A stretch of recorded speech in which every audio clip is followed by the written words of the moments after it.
Hi, my name is Noel Whitehurst, and I'm a student studying the Recording Arts Bachelor program at Full Sail University. Whenever I graduate, I hope to become an audio engineer, but I haven't decided if I want to go into studio tracking or audio post-production.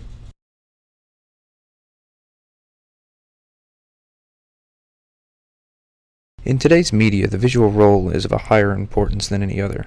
Take, for example, a movie trailer. Of course it has music and dialogue, but what draws you in is the visual representation. It doesn't stop there, though. The visual arts also play a large role in the auditory side of the industry as well. If anyone is still fond of going to a record store to purchase a CD as opposed to just downloading it, you may come across something that catches your attention purely based on the album artwork.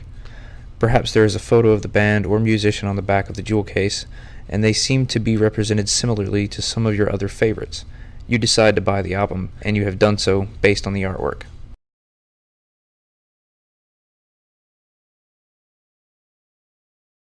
I think the communicating images at streaming speed has profoundly impacted the industry in the greatest of ways.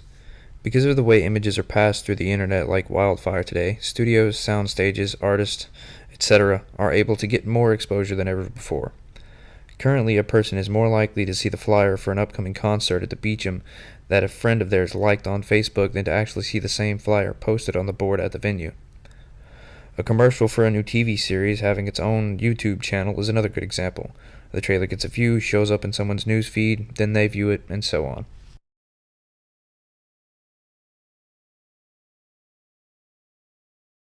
I've noticed many people or groups paying homage to classic art and photography lately.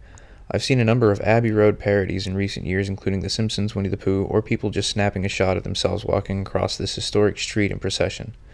In a way, I feel that these parodies are helping to keep an iconic image alive in a way that just plastering it up somewhere would not. It has been recreated in a way that the youth of today will hopefully understand, and it may pique their curiosity.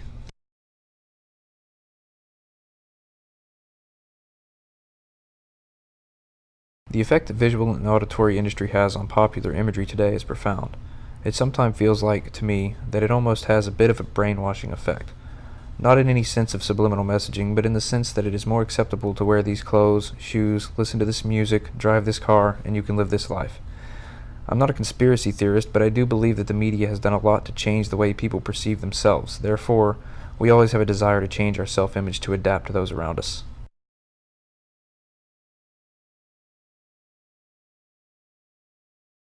One of my favorite visual artists is the Spanish-born Salvador Dali.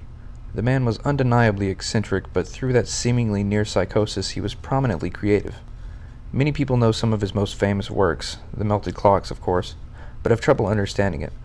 What I see is a visual representation of the decay of time.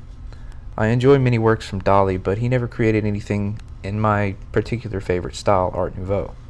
While I enjoy Dali's chaotic and jagged nature, I find the symmetry in the works of Art Nouveau pioneers such as Alphonse Mucha to be very tranquil and relaxing.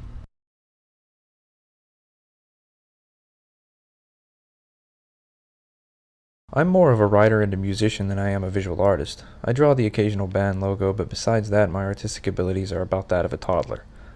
But I have been able to gain influence from the visual arts of others. For me, staring at a painting of immense beauty and obvious artistic ability, oftentimes, a poem will begin to form in my mind. On the occasion that I do draw, I tend to make things symmetrical. Practically both sides of my lettering are a mirror image of one another, but will make up different words. It's how I've always enjoyed drawing, and I look at the symmetry in the works of Da Vinci and Raphael as influences, even though what I am doing is completely different to their amazing works, and I will never be capable of anything that they were.